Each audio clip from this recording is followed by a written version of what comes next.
Hello बच्चों, कैसे हैं आप लोग? सब बढ़िया। चलो तो स्टार्ट करते हैं मोल कॉन्सेप्ट का अगला लेक्चर। पिछली क्लास में हम लोगों ने क्या पढ़ा कि भाई ओलियम क्या होता है, वॉल्यूम स्ट्रेंथ ऑफ H2O2 उसके पहले पढ़ा था। तो अपन ने देखा कि कैसे कैसे अपन चीज़ें समझते हैं। अब जो आज हम लोग पढ़ने वाले हैं, एक्चुअली में हमारे को जो पढ़ना है एक्सपेरिमेंटल मेथड्स कुछ पढ़ने हैं। एलिमेंट की एनालिसिस कैसे करते हैं कि कितना परसेंट कौन सा एलिमेंट होगा, उसके लिए हमारे को क्या चाहिए, ऑक्सीडेशन नंबर। सो सबसे पहले हम लोग इसमें क्या करते हैं,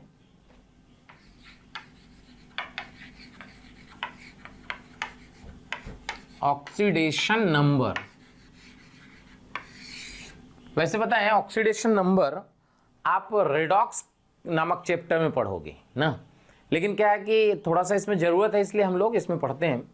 तो ऑक्सीडेशन नंबर बेसिकली क्या है? ऑक्सीडेशन नंबर इलेक्ट्रॉन लेने या देने की संभावना को व्यक्त करता है। ठीक है बेटा, इलेक्ट्रॉन लेना या देना की प्रोबेबिलिटी, ठीक है, उसको बताता है। कोई इलेक्ट्रॉन लेता है तो उसका ऑक्सीडेशन नंबर निगेटिव हो जाता है, कोई इलेक्ट्रॉन देता है तो उसका ऑक्सीडेशन नंबर पॉजिटिव होता है। क्लियर है? तो इसमें कुछ इंपॉर्टेंट पॉइंट हैं। जैसे पहला पॉइंट ये कि जितने भी फ्री एटम या फ्री मॉलिक्यूल होंगे उनका ऑक्सीडेशन नंबर 0 होगा। फ्री एटम मतलब समझ में आ रहा है? मुक्त, मुक्त परमाणु या मुक्त अणु। क्लियर? तो पहला पॉइंट है कि मुक्त परमाणु तथा मुक्त अणु की ऑक्सीकरण संख्या, ऑक्सीडेशन नंबर क्या बोलते हैं? ऑक्सीकरण संख्या 0 के बराबर होती है। 0 के बराबर होती है। क्या बात समझ में आ रही है? ऑक्सीकरण संख्या क्या होती है बेटा? 0 के बराबर। मतलब जैसे Cl न्यूट्रल है तो इसका क्या हो गया? 0। जैसे H न्यूट्रल 0, Na न्यूट्रल 0। देखिए ये तो परमाणु हो गए। अगर मुक्त अणु की बात की जाए, H2SO4 मुक्त अणु का मतलब होता है मुक्त परमाणु या मुक्त अणु। इसका मतलब क्या होता है? मुक्त परमाणु या मुक्त अणु का सीधा मतलब होता है कि ऐसा परमाणु या अणु जिसमें कोई आवेश ना हो, जिसमें कोई चार्ज ना हो। ठीक है बेटा? तो H2SO4 का फिर क्या हो जाएगा? ऑक्सीकरण संख्या 0। जैसे मॉलिक्यूल है, अणु है, अणु का ऑक्सीकरण संख्या 0 है। इसका मतलब क्या है कि हाइड्रोजन, सल्फर, ऑक्सीजन इन सब का मिला के 0 है। क्या कहानी क्लियर हो रही है? अगर आपको निकालना H2SO4 का 0 है, इसका मतलब क्लियर हो गया कि हाइड्रोजन, सल्फर, ऑक्सीजन इन तीनों का मिला के ऑक्सीकरण संख्या क्या हो जाएगा? 0। क्या समझ में आ रहा है? ओके।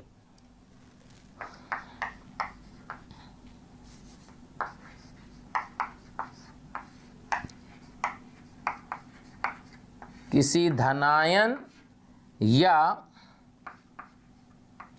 ऋणायन की ऑक्सीकरण संख्या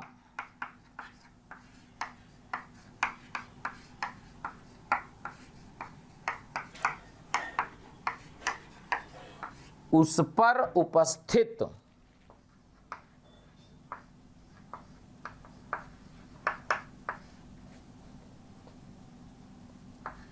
आवेश के बराबर होती है।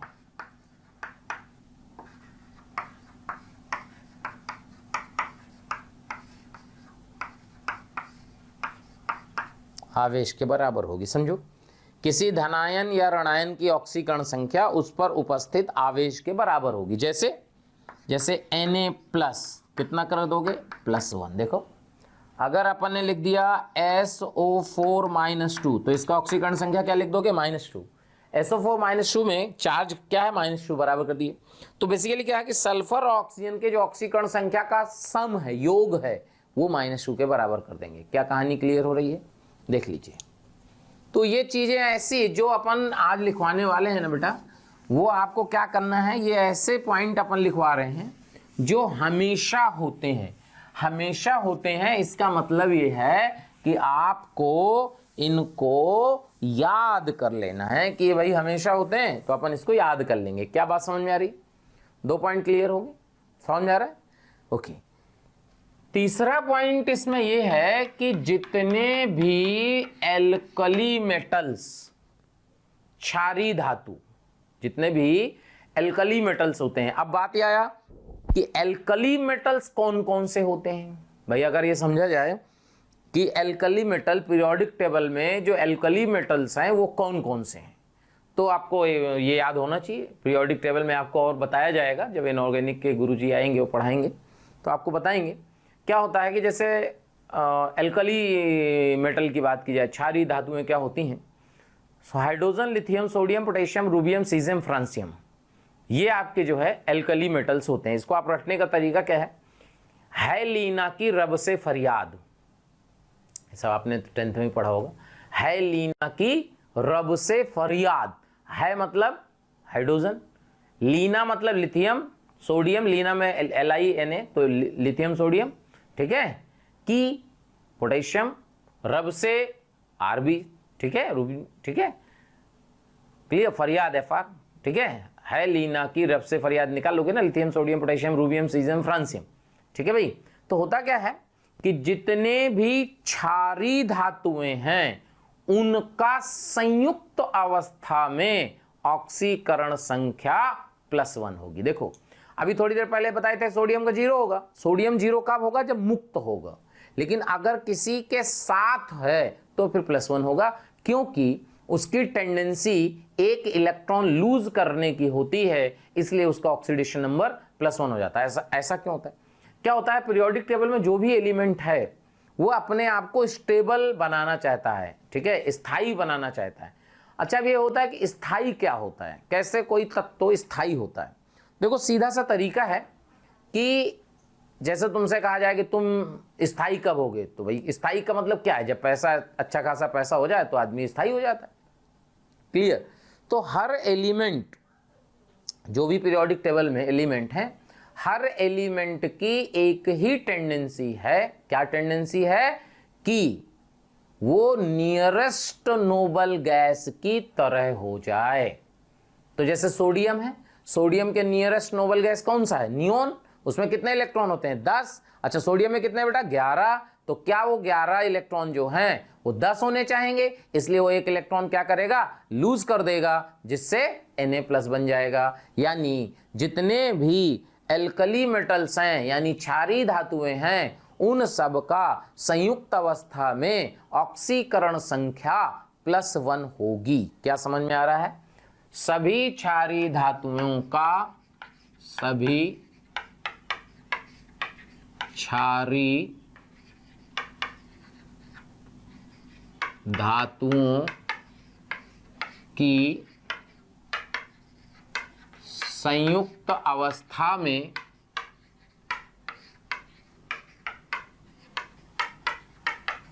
ऑक्सीकरण संख्या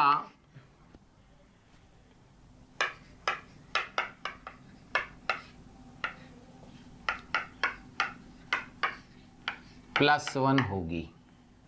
क्या समझ में आया? जैसे देखो मान लीजिए Na2SO4 आ गया, ये देखिए, तो क्या यहाँ Na क्षारीय धातु है, लेकिन क्या Na संयुक्त है, फ्री नहीं है? इसका मतलब इस Na का ऑक्सीकरण संख्या Na का जो होगा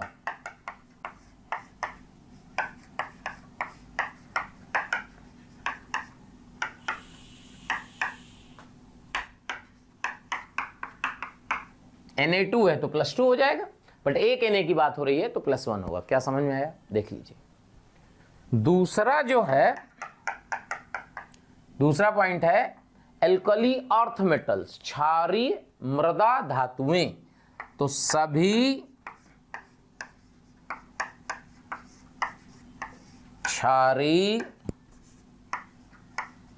मृदा धातुओं की ऑक्सीकरण संख्या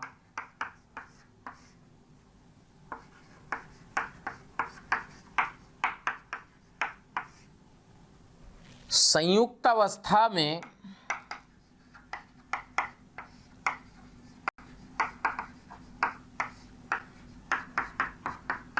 +2 होगी। देखो संयुक्त अवस्था में क्या होगी बेटा, +2 होगी। देखो अच्छा, अब ये हुआ कि क्षारीय मृदा धातुएं कौन कौन सी हैं, ठीक है। तो बेरिलियम, मैग्नीशियम, कैल्शियम सुने होंगे। बेटा मांगे कार, स्कूटर और बाप, बोलो, बेटा मांगे कार, स्कूटर, बाप राजी या रोए। भाई देखो, राजी भी हो सकता है और रो भी सकता है, क्योंकि क्या होता है, ये डिपेंड करता है कि बाप की जेब में पैसा कितना है। क्योंकि अगर पैसा कम है तो बेचारा रोएगा, और पैसा ढेर है तो राजी हो जाएगा, जा बेटा ऐश कर ले, जीवन जी ले अपना ना। सो होता क्या है कि इसको और दूसरे तरह से समझें, ये रोना और राजी वाला लफड़ा हो रहा है। ऐसे सोचिए कि बेटा मांगे कन्या सुंदर, बेटा मांगे कन्या सुंदर, बाप राजी। अब सही है, क्योंकि कार स्कूटर तो दहेज में आएगा, यूपी बिहार वालों को तो बिना दहेज का शादी नहीं होता है, बढ़िया एकदम मिलेगा। तो ध्यान से, जैसे थैंक यू स्टूडेंट्स, इतना स्नेह और प्यार देने के लिए। आप लोगों ने मेरे को और मोशन परिवार को जो प्यार दिया है, जो स्नेह दिया है, मैं उसके लिए धन्यवाद कहता हूं। हजारों बच्चे हमारे वीडियो लेक्चर देख के लाभान्वित हो रहे हैं।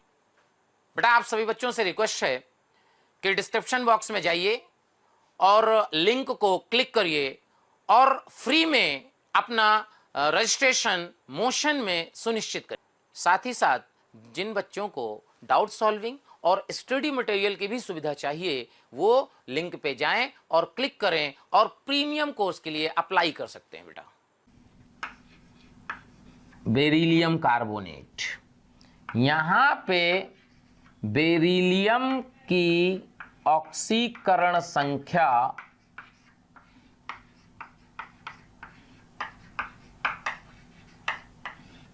क्या होगी, +2 होगी। देखो समझ में आया भाई। तो ये हो गया आपका एल्कली अर्थ मेटल्स। फिर इसके बाद जो है अगला पॉइंट आता है, समझिएगा अगला पॉइंट क्या आता है। अगला पॉइंट ये आता है कि भाई इसके बाद पीरियोडिक टेबल में क्या होता है, एल्युमिनियम फैमिली। तो एल्युमिनियम देखिए, एल्युमिनियम तथा बोरॉन की संयुक्त अवस्था में ऑक्सीकरण संख्या +3 होगी। ये देखिए +3, जैसे मान लीजिए आपके पास AlCl3 है, तो इस Al का कितना होगा बेटा, +3। ये देखो समझ में आया। इसके बाद क्या होता है, कार्बन फैमिली। कहें सिया जी सुने प्रभु, पढ़े हो गए पीरियोडिक टेबल में। सो कार्बन फैमिली में क्या होता है, किसी भी तत्व का ऑक्सीकरण संख्या फिक्स्ड नहीं होता। अगर किसी भी तत्व का ऑक्सीकरण संख्या फिक्स्ड नहीं होता, तो फिक्स्ड नहीं होता इसका मतलब चेंज हो सकता है, फिर हम इसकी बात नहीं करेंगे, क्योंकि हम बात उन्हीं तत्वों की करने वाले हैं जिनका की ऑक्सीकरण संख्या क्या होता है, फिक्स्ड होता है, जो हमें रट लेना है। बात समझिए। तो ऑक्सीकरण संख्या जिनका फिक्स्ड होगा उन्हीं की अपन को बात करनी है, और उनका क्या करना है, ऑक्सीकरण संख्या रट लेना है। क्या बात समझ में आ रही है, क्लियर है बेटा, देख लीजिए। सो जो है, अगर हम कार्बन की बात नहीं कर रहे हैं, इसके बाद आता है नाइट्रोजन फैमिली। नाइट्रोजन फैमिली में कौन कौन से एलिमेंट होते हैं, nitrogen, phosphorus, arsenic, antimony, bismuth. Clear. तो नाइट्रोजन फैमिली कैसे याद करेंगे, न्यूजीलैंड, पाकिस्तान, ऑस्ट्रेलिया, सब भिखारी। न्यूजीलैंड, पाकिस्तान, ऑस्ट्रेलिया, सब भिखारी। पैसा तो केवल हिंदुस्तान में। तभी तो भाई अपने हिंदुस्तान को क्या बोलते थे, याद करो, सोने की चिड़िया। वो अलग बात है कि अब चिड़िया ही बची है, सोना नहीं है। ठीक है, समय समय की बात है। तो nitrogen, phosphorus, arsenic, antimony, bismuth, इन सब का किसी का भी फिक्स्ड नहीं है, सब का वेरिएबल है, इसलिए हम इनकी भी बात नहीं करेंगे। अगला पॉइंट आता है ऑक्सीजन फैमिली।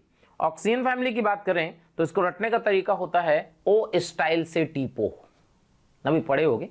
तो इसमें क्या होता है कि ऑक्सीजन के अलावा सबका ऑक्सीकरण संख्या वेरिएबल है, मतलब कि बदलता है, फिक्स्ड नहीं है। ऑक्सीजन का भी फिक्स्ड नहीं है, लेकिन ऑक्सीजन का 90% 99% तो फिक्स्ड है, ठीक है। तो क्या कहेंगे कि प्रायः सामान्यतः प्रायः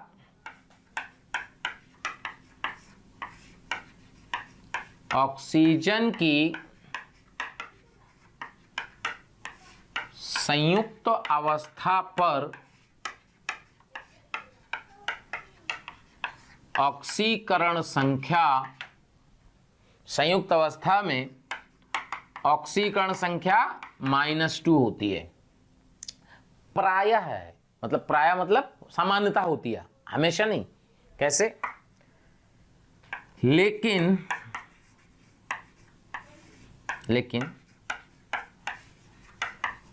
परऑक्साइड में यह -1 हो जाती है, परऑक्साइड में यह -1 हो जाती है, तथा OF2 में +2, K2O में -12 होती है।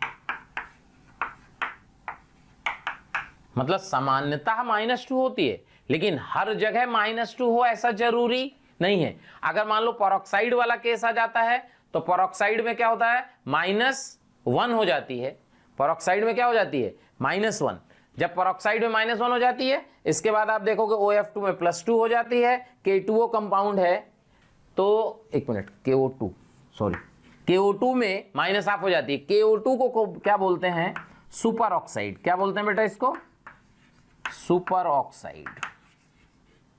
ऐसा माइनस क्यों, कि देखो ओवरऑल का तो 0 लाना है ना। अच्छा, K का पता है +1 होता है, तो O का -12 होगा, तो 2 से मल्टीप्लाई करके -1 और +1, तभी तो 0 आएगा।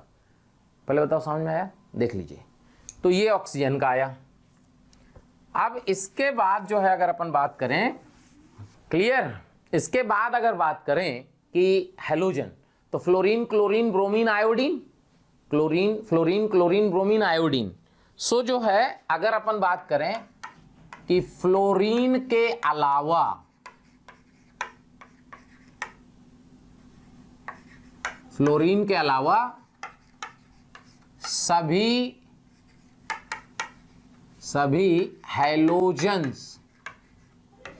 सभी हैलोजन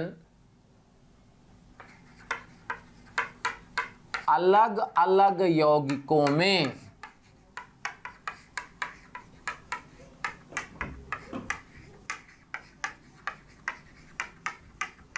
अलग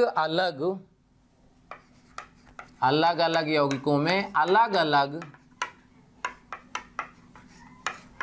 ऑक्सीकरण संख्या दिखाते हैं, लेकिन फ्लोरीन का सभी यौगिकों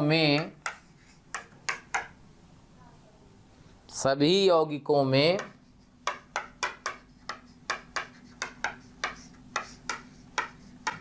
ऑक्सीकरण संख्या -1 होती है। देख लो, क्योंकि पूरी पीरियोडिक टेबल में आपने सुना होगा ना, मोस्ट इलेक्ट्रोनिगेटिव, सबसे ज्यादा वैद्युत ऋणात्मक तत्व है। देख लीजिए, क्लियर है भाई। तो ये कहानी क्लियर। अच्छा, एक बात और समझ लीजिए, हाइड्रोजन की बात करें। प्रायः हाइड्रोजन का ऑक्सीकरण संख्या +1 होता है। देखिए,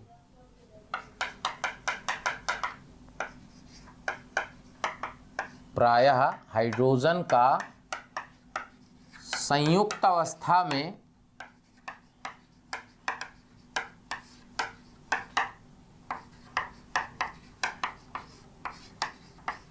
ऑक्सीकरण संख्या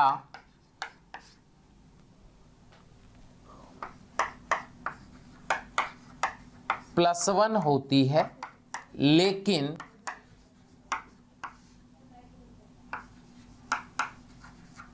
धातु हाइड्राइड, धातु हाइड्राइडों में -1 हो जाती है। ये देखिए, जैसे प्रायः तो +1 सब जगह होती है, जैसे MgH2, ये देखो मैग्नीशियम हाइड्राइड, तो यहाँ H का क्या होगा -1, तभी तो -2 + 2 0 होगा। NaH -1, ये देखो समझ में आया हाइड्रोजन केस। बाकी मेटल जब भी हाइड्रोजन मेटल के साथ जुड़ा होगा तो उसका -1 होगा, वरना हर सब जगह +1 होगा। संयुक्त अवस्था में, फ्री फॉर्म में 0 होता है। देख लीजिए, क्या भाई बात समझ में आई। अब जो है ऑक्सीकरण संख्या तो निकालना है। अब ऑक्सीकरण संख्या निकालते कैसे किसी यौगिक में, तो देखो जैसे मान लीजिए H2SO4 है।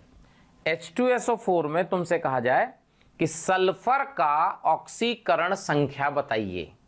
H2SO4 में सल्फर का ऑक्सीकरण संख्या बताइए। तो कोई बात नहीं, देखिए जिसका फिक्स्ड है वो लिख दीजिए, और जिसका फिक्स्ड नहीं, जिसका तुम्हें नहीं पता, उसका x मान लीजिए, बराबर 0 कर दीजिए। क्योंकि क्या ये मुक्त अणु है? अगर ये मुक्त अणु है, फ्री मॉलिक्यूल है, तो क्या इसका टोटल जो ऑक्सीकरण संख्या होगा वो 0 होगा। तो जैसे H का आपको पता है +1, H2 है बेटा +2 हो गया। सल्फर का नहीं पता तो x मान लीजिए। अच्छा, ऑक्सीजन 4 हैं और एक ऑक्सीजन का -2 होता है, और ये 0 पुट कर दीजिए। और इसको जब आप सॉल्व करेंगे तो x का वैल्यू आ जाएगा +6, ये देखिए, और ये आंसर आ गया। प्यारे बच्चों, बहुत सारे बच्चों के कमेंट आ रहे हैं ना कि आप इस टॉपिक पे वीडियो बनाइए। तो मैं बच्चों आपको बताना चाहता हूं कि ऐसा हो सकता है कि वो वीडियो ऑलरेडी चैनल में पड़ा हो। उसके लिए आपको करना क्या है कि मोशन के चैनल को सब्सक्राइब करना है और बेल आइकन को हिट करना है, जिससे आपके कोई भी नोटिफिकेशन मिस ना हो। हम कोशिश करेंगे कि आपकी जो डिमांड है मोशन परिवार पूरी करे। बताओ समझ में आया? आसान है। देखो अगला अगर बात करें, मान लीजिए Na2H2O3, इसको बोलते हैं हाइपो सोल्यूशन। इसमें सल्फर का निकालना है। Na का कितना हो गया बेटा +2, H2 है, एक S का x मानिए तो 2x -6 0, तो 2x का वैल्यू 4, तो x का वैल्यू +2 आ गया। ये देखिए समझ में आया। और देखिए मान लीजिए K2Cr2O7 में क्रोमियम का ऑक्सीडेशन नंबर निकालना है तुम्हारे को। तो K का +1 होता है, सबको पता है, +2 हो गया। क्रोमियम का x मानिएगा तो 2x हो गया, 7 टाइम्स है तो -2 कर दीजिएगा, 0 आ जाएगा। तो यहां से x का वैल्यू चेक करो, +6 आ जाएगा। चेक कर लो। अगर मान लीजिए और देखिए Na2S4O6 में बोले सल्फर का बताइए, कोई दिक्कत नहीं। 2 4x 6 को -2 से मल्टीप्लाई 0, तो x का वैल्यू आ जाएगा, चेक कर लो, x का वैल्यू कितना आ जाएगा 2.5। ये देखो देखो, अगर मान लीजिए ऐसे होता Cr2O7 -2 में क्रोमियम का ऑक्सीडेशन नंबर निकालना है, तो क्रोमियम का तो पता है नहीं, तो 1 का x तो 2 है तो 2x, 7 का -2 और इक्वल टू 0 की जगह पे अब -2 करेंगे। बताए थे कि कभी भी किसी धनायन या ऋणायन का ऑक्सीकरण संख्या निकालना है तो क्या उस पर उपस्थित आवेश के बराबर होगा। तो आवेश कितना बेटा -2 कर दिए, तो यहाँ 2x का वैल्यू कितना आ गया 12, तो x का वैल्यू क्या आ गया +6। ये देखिए क्या ऑक्सीकरण संख्या निकालना आ रहा है। आसान है, बहुत आसान वाले केस हैं। अभी देखो क्या ये बात समझ में आ रही है? ऑक्सीकरण संख्या क्लियर हो रहा है कि ऑक्सीकरण संख्या कैसे कैसे निकालेंगे। ठीक है, अब हम लोग जो है और बात करते हैं। देखिए जैसे इस तरह का कोई कंपाउंड आ जाए,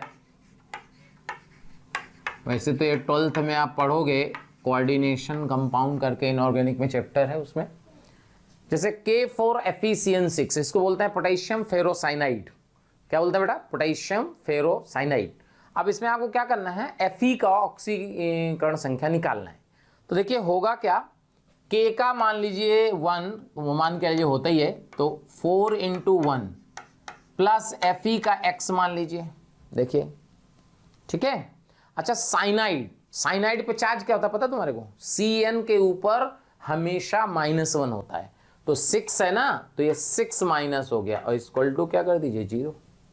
तो यहां से x का वैल्यू क्या आ जाएगा +2। देखो ऐसे निकालते हैं, x क्या है Fe का ऑक्सीकरण संख्या, यहाँ Fe का निकालना है, ठीक है।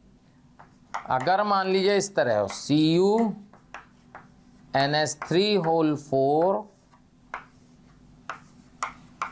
सल्फेट, और इसमें आपको जो है ऑक्सीकरण संख्या किसका निकालना है, कॉपर का। तो कॉपर का क्या मान लीजिए x। अच्छा अमोनिया क्या एक न्यूट्रल मॉलिक्यूल है, न्यूट्रल मॉलिक्यूल है मतलब इसमें कोई चार्ज नहीं है, इसका मतलब फ्री मॉलिक्यूल है। तो अगर ये फ्री मॉलिक्यूल है तो इसका ऑक्सीकरण संख्या 0। अच्छा SO4 याद करो, SO4 पे चार्ज क्या आता है, कभी भी देखोगे आप तो SO4 पे -2 का चार्ज आता है, तो -2 = 0 कर देना, क्योंकि ओवरऑल फ्री मॉलिक्यूल है। तो x का वैल्यू +2 आ जाएगा। ये देखो क्या भाई बात समझ में आ रही है, देख लीजिए कहानी समझ में आई। तो ऑक्सीकरण संख्या निकालना आ गया कि ऑक्सीकरण संख्या कैसे निकालते हैं। अब क्या होता है, एक होता है आपका जैसे अभी बताया गया था परऑक्साइड बॉन्ड।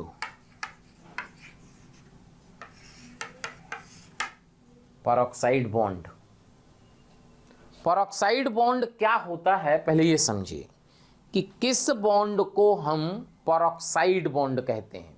अगर कोई बॉन्ड आता है तो उसे हम परऑक्साइड बॉन्ड कहते हैं, नहीं कहते, क्या होता है। तो जनरली ये बताया जाता है बुकों में कि कभी भी O सिंगल बॉन्ड O हो तो इसको हम परऑक्साइड बॉन्ड बोलते हैं। देखो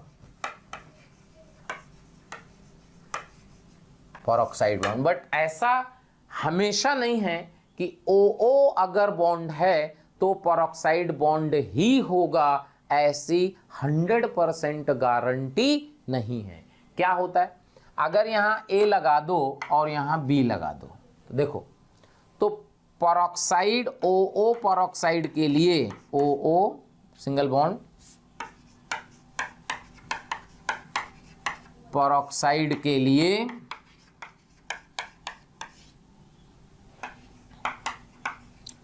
A तथा B की वैद्युत ऋणात्मकता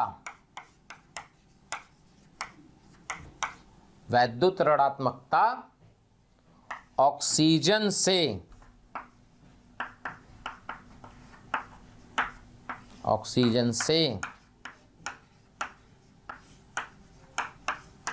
कम होनी चाहिए। ये देखो A और B की जो वैद्युत ऋणात्मकता है वो हमेशा ऑक्सीजन से कम होनी चाहिए। जब ऑक्सीजन से कम होगी तभी इसको हम कहेंगे कि ये क्या है, परऑक्साइड बंध है। अच्छा कैसे, क्या होता है कि आपको बताया गया था कि जब भी कभी परऑक्साइड बॉन्ड का ऑक्सीजन होगा तो ऑक्सीजन पे -1 ऑक्सीकरण संख्या आएगी। अगर मान लीजिए A की वैद्युत ऋणात्मकता 20 इससे O से ज्यादा हो जाती, सपोज अगर A की वैद्युत ऋणात्मकता ऑक्सीजन से ज्यादा हो जाती तो क्या इलेक्ट्रॉन A खींच लेता, तो A पे माइनस आ जाता और O पे प्लस आ जाता, तो फिर वो परऑक्साइड बॉन्ड नहीं होता। इसलिए परऑक्साइड बॉन्ड होने के लिए A और B की जो वैद्युत ऋणात्मकता है वो ऑक्सीजन से कम होनी चाहिए, तभी ये ऑक्सीजन इस बॉन्डेड इलेक्ट्रॉन को अपनी तरफ खींचेगा, और जब अपनी तरफ खींचेगा तो माइनस चार्ज लाएगा, तब ये परऑक्साइड बॉन्ड होगा। क्या समझ में आया, चेक कर लो। जैसे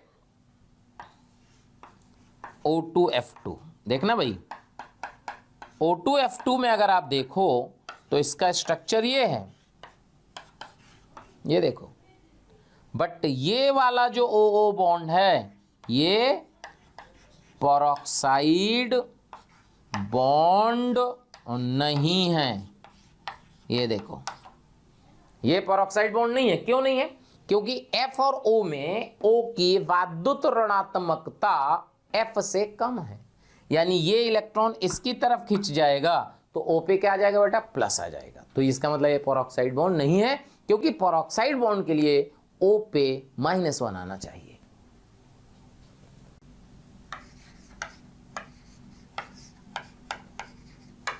नीचे दिए गए किन किन यौगिकों में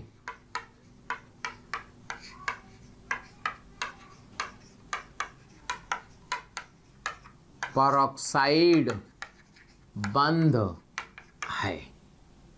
नीचे दिए गए किन किन यौगिकों में पेरोक्साइड बंध है? A part H2H2O3, B part H2H2O7, C part H2H2O8, D part H2SO5। Question ये है कि नीचे दिए गए किन किन यौगिकों में पेरोक्साइड बंध होगा। आईटी में क्वेश्चन पूछा जा चुका है। अब ये हुआ क्या, ये कैसे निकालेंगे? तो देखो, पहले इसको निकालने के लिए हम आपको कुछ चीज बताते हैं। किसी भी तत्व का न्यूनतम तथा अधिकतम ऑक्सीकरण संख्या, समझिए, कोई भी तत्व हो उसका मिनिमम और उसका मैक्सिमम यानी न्यूनतम और अधिकतम ऑक्सीकरण संख्या कैसे निकालते हैं। देखिए, सिंपल सा कॉन्सेप्ट है कि क्या हर तत्व उसका जो पास का सबसे पास का जो नोबल गैस है, अक्रिय गैस है, उनकी तरह होना चाहता है। प्यारे बच्चों, अगर आपको हमारी वीडियोस पसंद आ रही हों तो उनको लाइक और शेयर करें, जिससे जरूरतमंद बच्चों तक वो वीडियो पहुंच सके। और मैं बच्चों ये कहना चाहता हूं कि आप जब वीडियोस देखें तो उसमें कमेंट जरूर लिखें, क्योंकि एक एक कमेंट, आपका एक कमेंट मेरी पूरी टीम को मोटिवेशन देता है। इसलिए आपसे रिक्वेस्ट है बेटा कि कमेंट जरूर करें। ठीक है भाई, हीलियम नियोन ना, तो होता क्या है कि जैसे मान लीजिए एक एलिमेंट समझते हैं, जैसे बेरिलियम, Na का, इनका तो फिक्स है। हम उन्हीं की बात करेंगे जिनका ऑक्सीडेशन नंबर वेरिएबल है, मतलब एक से ज्यादा ऑक्सीडेशन नंबर हो सकता है। जैसे कार्बन, कार्बन के आउटर शेल में कितने इलेक्ट्रॉन होते हैं ये आपको पता होना चाहिए। कार्बन के आउटर शेल में 4 इलेक्ट्रॉन होते हैं। इलेक्ट्रॉनिक कॉन्फ़िगरेशन होता है 1s2 2s2 2p2।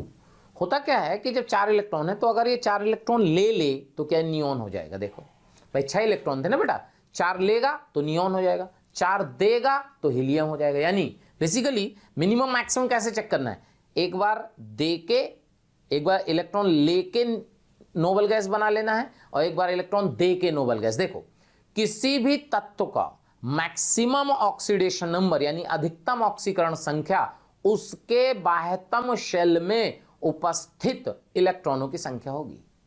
कोई भी तत्व होगा उसका अधिकतम ऑक्सीकरण संख्या उसके बाह्यतम शेल में, बाह्यतम कक्ष में जो इलेक्ट्रॉन उपस्थित हैं उससे ज्यादा कभी नहीं हो सकती। ध्यान रखना। जैसे कार्बन, कार्बन का जो ऑक्सीडेशन नंबर है, ऑक्सीकरण संख्या है, वो क्या होगा, -4 से बड़ा और +4 से छोटा। देखो ये कैसे आया, कार्बन 4 ले सकता है और मैक्सिमम 4 दे सकता है, तो 4 लिया तो -4 आ गया और 4 दिया तो +4 आ गया। क्या समझ में आया, कहानी क्लियर हो रही। इसके बाद अगर हम नाइट्रोजन की बात करें तो नाइट्रोजन का जो ऑक्सीकरण संख्या है, देखो नाइट्रोजन के आउटर शेल में कितने इलेक्ट्रॉन होते हैं, चेक करो, 3। भाई टोटल कितने, 3 होते हैं, 5 होते हैं, तुम देख लेना। भाई कितने होते हैं चेक करो, 7 इलेक्ट्रॉन होते हैं। तो 1s2 2s2 2p3, तो 5 इलेक्ट्रॉन हुए टोटल। तो 5 इलेक्ट्रॉन इसके बाह्यतम कक्ष में है। अगर बाह्यतम कक्ष में 5 इलेक्ट्रॉन है तो कितना लेके ऑक्टेट पूरा कर सकता है भाई? 8 होते हैं ना ऑक्टेट के लिए, तो 3 लेगा तो ऑक्टेट पूरा, तो -3। ये देखो, समझ में आया? सल्फर, सल्फर के आउटर शेल में कितने होते हैं बेटा? 6। तो कितने ले सकता है ऑक्टेट पूरा करने के लिए? 2 ले सकता है ना, तो -2। तो -2 से क्या हो जाएगा? +6 तक। +6 क्यों? बाह्यतम कक्ष वाले। क्लोरीन -1 से +7, समझ में आया? तो इस तरह निकाल लेते हैं। बस ऑक्सीजन में थोड़ा सा इसमें लफड़ा होता है, ऑक्सीजन अभी थोड़ी देर बाद बता देंगे। ऑक्सीजन आएगा तो इसका -2 से, ऑक्सीकरण संख्या -2 से लेके +2 तक होती है, इसका +6 नहीं होती। तो +6 नहीं होती, इसका मतलब ये ध्यान रखना, ये याद रखना, ये बता देंगे कैसे। अब यहां पे देखो, क्वेश्चन ये है कि किन किन यौगिकों में परऑक्साइड बंद होगा। अगर किन किन यौगिकों में परऑक्साइड बंद होगा, ऐसा क्वेश्चन है तो ध्यान से सुनो। सिंपल, क्या करना होता है कि कभी भी किसी यौगिक में ऑक्सीकरण संख्या उसकी मैक्सिमम वैल्यू यानी अधिकतम वैल्यू से ज्यादा नहीं हो सकती। तो कभी भी आपको पूछा हो कि परऑक्साइड बंद होंगे नहीं होंगे, तो क्या करो, पहले सबका ऑक्सीकरण संख्या निकाल लो। तो यहां आप ऑक्सीकरण संख्या निकालोगे तो यहां देखिएगा +2 आएगा, चेक कर लो, निकाल लेना बेटा। 2 + 2x - 6 = 0, तो +2 आ जाएगा। यहां आप देखिएगा तो +6 आएगा, यहां देखिएगा तो कितना आएगा, चेक कर लो। 2 और 8 दूनी 16, 14 +7 आएगा, और यहां +8 आएगा। +8 और +7, ऐसे सोचो। सल्फर का आपको अधिकतम ऑक्सीकरण संख्या अभी थोड़ी देर पहले क्या बताया गया, लिखा भी है यहां पे, ये देखो, -2 से +6, यानी क्या सल्फर का अधिकतम ऑक्सीकरण संख्या +6 हो सकता है? +6 से ज्यादा नहीं हो सकता। अगर सल्फर का ऑक्सीडेशन नंबर, ऑक्सीकरण संख्या +6 से ज्यादा नहीं हो सकता, तो ये +7 +8 कहां से आ गया? इसका मतलब ये गलत है। समझ में आया? तो अगर गलत है इसका मतलब समझो कैसे निकालते हैं। अगर किसी यौगिक में किसी भी तत्व का ऑक्सीकरण संख्या उसकी अधिकतम वैल्यू से ज्यादा आ जाए तो उस यौगिक में परऑक्साइड बंद होगा। ध्यान रखना, अगर किसी यौगिक में ऑक्सीकरण संख्या तत्व की अधिकतम ऑक्सीकरण संख्या से ज्यादा आ जाए, लिख लेना, अगर किसी यौगिक में किसी भी तत्व की ऑक्सीकरण संख्या उसके अधिकतम मान से ज्यादा आ जाए तो उस यौगिक में परऑक्साइड बंद होगा। तो यानी कि इसमें और इसमें परऑक्साइड बंद होगा। और ये +7 +8 नहीं होगा, +6 ही होता है, वो देखने से लग रहा है, क्योंकि हो ही नहीं सकता ना। अच्छा, एक बात और समझो, इसको जो है देखो, H2SO8 को बोलते हैं हम मार्शल एसिड। क्या बोलते हैं बेटा? मार्शल अम्ल। ये देखो, ये है मार्शल अम्ल। और इसका अगर स्ट्रक्चर बनाएं तो परऑक्साइड बंध दिखाएं तुम्हें,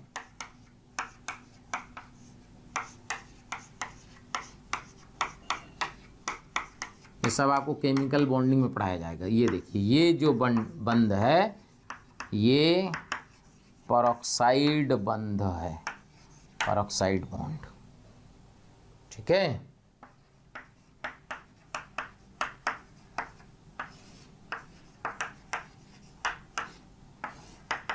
ये देखो, क्लियर।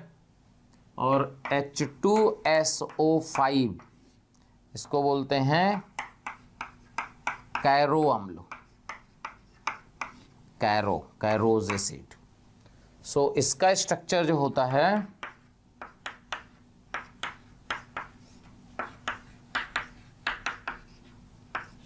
ये परऑक्साइड बंध है। ये देखो, क्लियर है? देख लीजिए भाई। तो क्या आपको परऑक्साइड बंध समझ में आया कि कब परऑक्साइड बंद होगा कब नहीं होगा। और देखो दो चार कंपाउंड बताएं आपको। CrO5, CrO5 कंपाउंड है, इसका नाम है ब्लू क्रोम, इसको बोलते हैं ब्लू क्रोम। Blue Chrome. अब देखो अगर यहां क्रोमियम का ऑक्सीकरण संख्या निकालें अपने मेथड से तो इसका x मानेंगे 5 - 2 0, तो यहां से x का वैल्यू +10 आएगा जो कि गलत है। क्यों? क्रोमियम का मैक्सिमम ऑक्सीकरण संख्या क्या होता है +6, क्योंकि इसका जो कॉन्फ़िगरेशन होता है 4s1 3d5 आप पढ़ोगे एटॉमिक में, ठीक है। इलेक्ट्रॉनिक कॉन्फ़िगरेशन आप वो लिखना तो जानते होगे 2 8 18 से, उससे देखोगे तो आउटर शेल में कितने इलेक्ट्रॉन आएंगे 6। अगर 6 इलेक्ट्रॉन है इसका मतलब इसका अधिकतम ऑक्सीकरण संख्या +6 हो सकता है, लेकिन यहां तो 10 आ रहा है, पॉसिबल ही नहीं। इसका मतलब इसमें भी परऑक्साइड बंध होगा। अच्छा परऑक्साइड बंध है तो इसका स्ट्रक्चर देखो क्या बोलते हैं।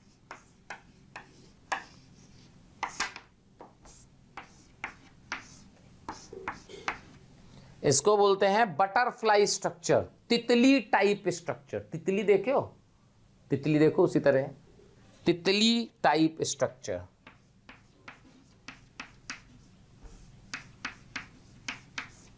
तितली टाइप स्ट्रक्चर संरचना, तितली टाइप संरचना देखो।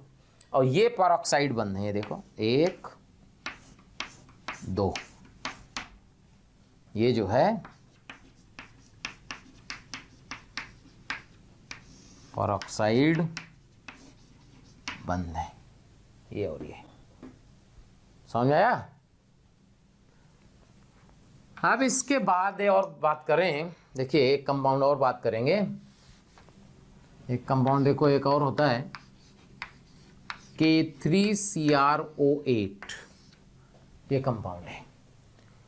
K3CrO8 में क्या होता है समझो, इसमें स्ट्रक्चर ऐसे लिख सकते हैं इसको 3K + CrO8 - 3, ये तो पता ही होगा, ठीक है। तो इसका स्ट्रक्चर देखो क्या होता है।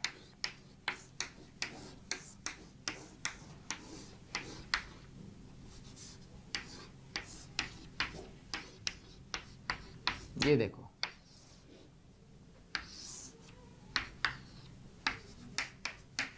ये देखो परऑक्साइड बॉन्ड चेक करो, कितने परऑक्साइड बॉन्ड हैं इसमें, चेक करो। 1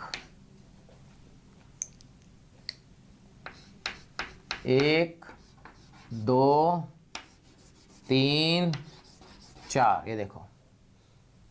इसीलिए इसका नाम है टेट्रा परऑक्साइडो क्रोमेट, टेट्रा परऑक्साइडो क्रोमेट 5। खास बात ये आप इनऑर्गेनिक में पढ़ना, थोड़ा सा बेसिक बता देते हैं। होता क्या है कि जब किसी यौगिक में, ध्यान सुनिएगा, जब किसी यौगिक में परऑक्साइड बंध होता है, जनरली प्रायः जब किसी यौगिक में परऑक्साइड बंध होता है तो उस यौगिक का जो मेन सेंट्रल एटम होता है ना, उसका ऑक्सीकरण संख्या उसकी अधिकतम ऑक्सीकरण संख्या के बराबर होती है। कोई भी कंपाउंड देख लीजिए, जैसे हमने H2SO8, यहां सल्फर का +6 आएगा, निकालने से नहीं आएगा, वो स्ट्रक्चर से आएगा। इधर H2SO5 में भी +6 आएगा, इधर CrO5 इसमें भी +6 आएगा, क्योंकि क्रोमियम का अधिकतम कितना होता है बेटा +6। खास बात यह है कि यहाँ पे +5 आता है, इंपॉर्टेंट है ये, आप बताएंगे रेडॉक्स में ऑक्सीडेशन स्टेट निकालना जब सिखाएंगे आपको। तो ध्यान रखना है कि इस कंपाउंड में 4 परऑक्साइड बॉन्ड हैं और ऑक्सीकरण संख्या क्रोमियम का +5 है। और इंटीजर टाइप क्वेश्चन, शानदार इंटीजर टाइप क्वेश्चन बन सकता है। क्या कहेगा? नंबर ऑफ परऑक्साइड बॉन्ड जो है इसमें x है, ऑक्सीकरण संख्या y है, y - x का वैल्यू क्या होगा? तो y - x का वैल्यू यहां से आ जाएगा और आंसर आ जाएगा। क्या बात समझ में आ रही है? देख लीजिए, क्लियर है भाई? तो ये जो है आपको आज ये समझ में आया कि कैसे कैसे हम लोग ऑक्सीकरण संख्या निकालते हैं, उसमें कैसे कैसे पेरोक्साइड बॉन्ड होगा नहीं होगा, किसी भी तत्व का न्यूनतम और अधिकतम ऑक्सीकरण संख्या क्या हो सकता है, इस पे हमने बात की। क्या कहीं कोई डाउट आया हो तो आप ज़रूर बताइएगा मैसेज करके, ठीक है। बाकी आप पढ़ते रहिए, फिर मैं कहूँगा होमवर्क जरूर करिए, बिना होमवर्क के आप कुछ भी सीख नहीं सकते हैं। इसलिए मेरा विनम्र निवेदन है आप लोगों से कि लेक्चर देखने के साथ साथ बेटा होमवर्क जरूर करिए। होमवर्क करिएगा तभी आपको फ़ायदा होना है, तभी आप अच्छी जगह पहुंच पाएंगे, ठीक है बेटा। चलो बाय बाय। प्यारे बच्चों, अगर आपको मेरे वीडियो पसंद आ रहे हैं और आप मुझसे पढ़ना चाहते हैं तो मैं अभी आपको एक नंबर दे रहा हूं, उस पर आज ही कॉल करें, जिससे आने वाले वीडियो आपको मिल जाएं और आप उससे लाभान्वित हों। नंबर लिख लीजिए 18002121 799।